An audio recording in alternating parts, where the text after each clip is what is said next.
હવે કરીશું વાત અમદાવાદમાં બનેલી દુષ્કર્મની ચકચારી ઘટના વિશે।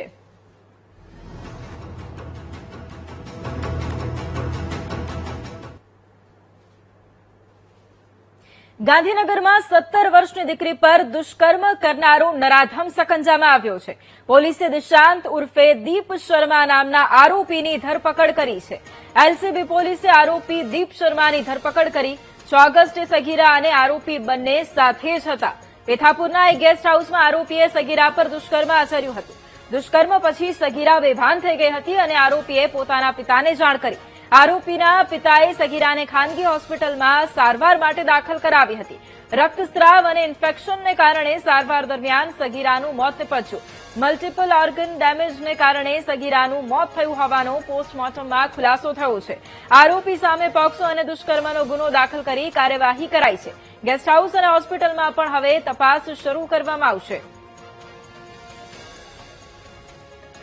મારી છોકરી ગુમ થયેલી છે એ પેથાપુરના દીપ કરી કોઈક છોકરાએ લિક્વિડ પીવડાવ્યું અને લિક્વિડ પીવડાવીને એ છોકરો ક્યાંક લઈ ગયો હતો અને છોકરાએ મારી બેબી પર રેપ કર્યો હતો અને એ પછી મારી બેબીને હોસ્પિટલ દાખલ કરી હતી।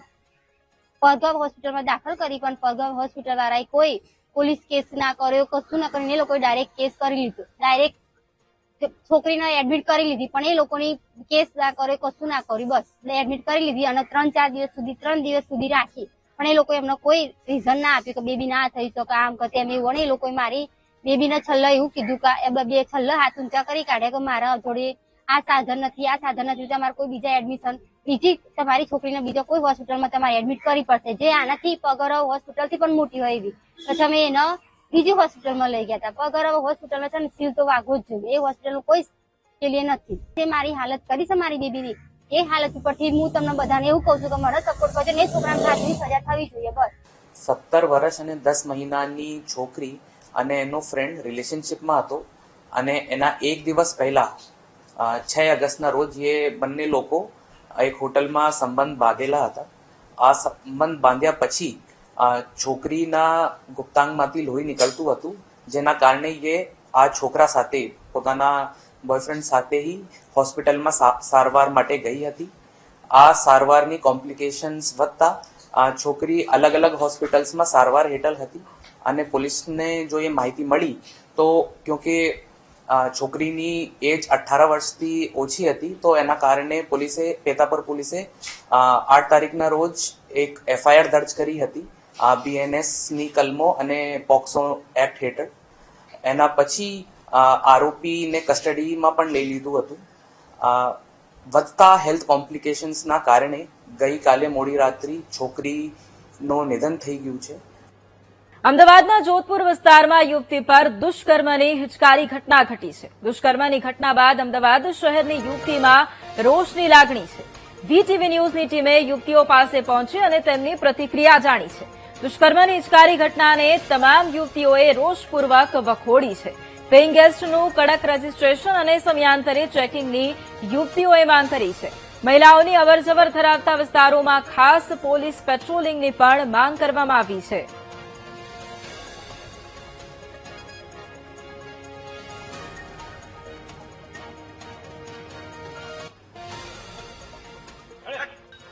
અમદાવાદ શહેરમાં યુવતીઓ અલગ અલગ જિલ્લાઓમાંથી આવે છે, અલગ અલગ શહેરમાંથી આવે છે અને જે રીતની આજે અમદાવાદ શહેરમાં ઘટના બની તેને લઈને અમદાવાદ બહારથી આવતી જે યુવતીઓ છે કે જે અમદાવાદમાં રહીને અભ્યાસ કરે છે તે પણ હવે ચિંતામાં મુકાઈ છે। જે રીતની આ સમગ્ર ઘટના હતી, એક સિક્યુરિટી ગાર્ડે જે દુષ્કર્મ આચર્યું છે અને અત્યારે જે યુવતી છે તે હોસ્પિટલમાં સારવાર હેઠળ છે, ત્યારે અહીંયા અમદાવાદમાં અભ્યાસ કરતી યુવતીઓ અત્યારે ચિંતામાં છે। તેમની સાથે ખાસ વાતચીત કરીશું। આજની જે ઘટના બની છે તમારા માનસિક રીતે કઈ રીતે અસર પડી છે તમને?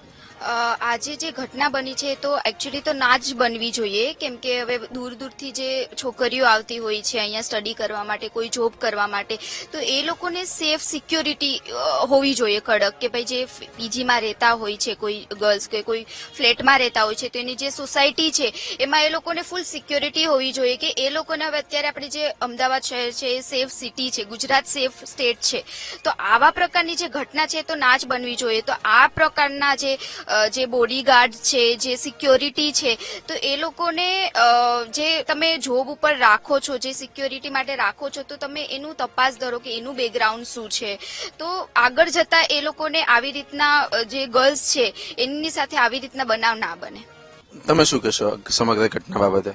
પોલીસ વેરિફિકેશન જરૂરી છે અને સેફટી પર્પઝથી સોસાયટી અને બધાને ધ્યાન આપવું જોઈએ થોડુંક. આ સિરિયસ ઇસ્યુ છે આ બાબતે. હા, મતલબ તો કમિટીને એમનું પોલીસ વેરિફિકેશન ને બેકગ્રાઉન્ડ વેરિફિકેશન કરવું જોઈએ અને પછી જોબ પર અપોઇન્ટ કરવા જોઈએ અને like day to day monitoring બી કરવું જોઈએ. કોઈ ક્યારેક પોલીસ વેરિફિકેશનમાં પાસ બી થઈ જાય પણ કોની ખબર નિયત કેવી હોય, કોઈ ખબર ના હોય. તો કમિટી અને સોસાયટીને બંનેને ધ્યાન આપવું જોઈએ આ બાબતે. ઘટના સાંભળ્યા પછી કેવું લાગ્યું હતું તમને, આમ એક યુવતી તરીકે, એક મહિલા તરીકે? ઘટના સાંભળ્યા પછી મને થોડું દુઃખ લાગ્યું હતું કારણ કે એવું ના થવું જોઈએ એકચ્યુઅલીમાં, બટ આ થયું છે. કારણ કે બહુ બધી ગર્લ છે જે અહીંયા જોબ કરવા આવે છે, જે લોકોના ડ્રીમ અહીંયા પૂરા થાય છે, જે લોકોને અહીંયા લાઈક જે પૈસા સપના હોય છે એને બધું પૂરું થાય છે. તો ઓબ્વિયસલી ના થવું જોઈએ અને ગર્લ્સને પણ થોડું ધ્યાન રાખવું જોઈએ અને ખાસ સિક્યુરિટી થોડી લાઈક આમ કડક હોવી જોઈએ, ટાઈટ હોવું જોઈએ ત્યાં કે લાઈક કોઈ અંદર એન્ટર ના થઈ શકે. આપણી પીજીમાં કોઈ અગર અનનોન કોઈ બી બોયઝ હોય યા ફિર અનનોન જો બી પર્સન હો, એન્ડ સિક્યુરિટી એટલા માટે અત્યારે હાલ ટાઈટ હોવું જોઈએ કે એનું પણ પોલીસ વેરિફિકેશન હોવું જોઈએ કે એ ક્યાંથી આવે છે, એનું બેકગ્રાઉન્ડ શું છે, કેવું છે, ને બધું એ પણ સારું હોવું જોઈએ અને એ પણ ધ્યાન રાખવું જોઈએ. ચોક્કસથી હતી અમદાવાદમાં પીજીમાં અને રૂમ ભાડે રાખીને આ મહિલાઓ રહે છે, યુવતીઓ રહે છે. તેમની ફક્ત એક જ માંગ છે, જે પણ સિક્યુરિટી હોય છે તેનું કડક વેરિફિકેશન થવું જોઈએ, પોલીસ વેરિફિકેશન પણ સમયાંતરે થવું જોઈએ, જેથી આવી કોઈ પ્રકારની ઘટના ન બને. કેમેરામેન રાજેશ ગઢવી સાથે પાર્થ જાની, વીટીવી ન્યૂઝ, અમદાવાદ. અમદાવાદમાં યુવતી પર દુષ્કર્મ બાદ રાજકોટની મહિલાઓમાં પણ રોષ વ્યાપ્યો છે. દીકરીઓ સુરક્ષિત હોય તેવું લાગતું નથી. દીકરીઓને બહાર ભણવા કેવી રીતે મોકલવી તે વાલીઓ માટે એક મોટો પડકાર છે. આવી ઘટનાઓથી રાજકોટના વાલીઓમાં ડરનો માહોલ છે. દીકરીઓને બહાર ભણાવવા કેવી રીતે મોકલવી? નાની સ્કૂલમાં ભણતી દીકરીઓ સાથે પણ આવી ઘટનાઓ બની રહી છે, તેને લઈને રોષ વ્યક્ત કર્યો. મહિલા તરીકે પહેલા તો એટલું જ કહેવાનું છે ભાઈ કે આજે જો 17-18 વર્ષની દીકરી જે મા બાપે કેટલી એને મહેનતથી ભણાવી ગણાવીને હું કહેવાય આગળ વધવા માટે કોઈ હોસ્ટેલમાં મૂકી હોય કે મારી દીકરી ત્યાં રહીને આગળ ભણે, સારું શિક્ષણ મળે, સારી નોકરી મળે, એ માટે થઈને જે મા બાપે દીકરીને ત્યાં મૂકી હોય અને એવી જ જગ્યાએ જો સિક્યુરિટી ગાર્ડ જેવાય જો દીકરીમાંથી આવું દુષ્કર્મ આચરતા હોય તો એક હું પણ એક લેડી છું, એક માં છું, એક માં તરીકે હું એટલું જ કહેવા માંગુ છું કે આવી એક સમગ્ર ગુજરાતમાં આ નહીં પણ આખા ભારતમાં આવો બનાવ તો બને છે, પણ આજે ગુજરાતની સરકાર જો આંખે પાટા બાંધીને બેઠી છે કે એને એટલું કહેવા માંગુ છું કે આજે આ દીકરીમાંથી આવું થયું છે. આવા તો ઘણા કિસ્સા છે, તો આના માટે સરકાર કેમ કોઈ કાયદેસર પગલાં નથી લેતું? ચોક્કસ કાર્યવાહી તો થવી જ જોઈએ, કેમ કે અત્યારે જે મોદી સાહેબ જે બોલતા હતા કે બેટી બચાવો બેટી પઢાઓ, આ બધા નારા તો ખાલી ફોગટ જ ગયા છે. આ તો બધું ને બધું ખાલી ફોગટ છે. મોદી સાહેબે ખાલી બેટી બચાવોના નારા જ ચલાવે છે અને ખાલી ભાષણો દે છે. અત્યારે તમે જેનજી ઉપર જે થઈ રહ્યું છે એમાં તો દીકરીઓ જ છે ને, દીકરીઓ ભણે છે અને એના સાથ સહકાર માટે થઈને માંગે છે ને, તો એના ઉપર પણ લાઠીચાર્જ કરવામાં આવ્યો, ગંદી હરકતો કરવામાં આવી. તો આ બેટી બચાવો અભિયાન તો મોદી સાહેબનું ફોગટ જ છે કે જો અમે દીકરીઓને જ અમે બહાર નથી કાઢી શકતા. ખુદ અમે જ ડરી છીએ દીકરીઓને કાઢવા માટે કે અમે કેવી રીતે દીકરીઓને કાઢી શકી. સ્કૂલમાં એવું થાય છે. હા, 16-17 વર્ષની દીકરીઓ છે, અમારી દીકરી જુવાન છે, બીક તો રહી ને એટલી આપણને સર.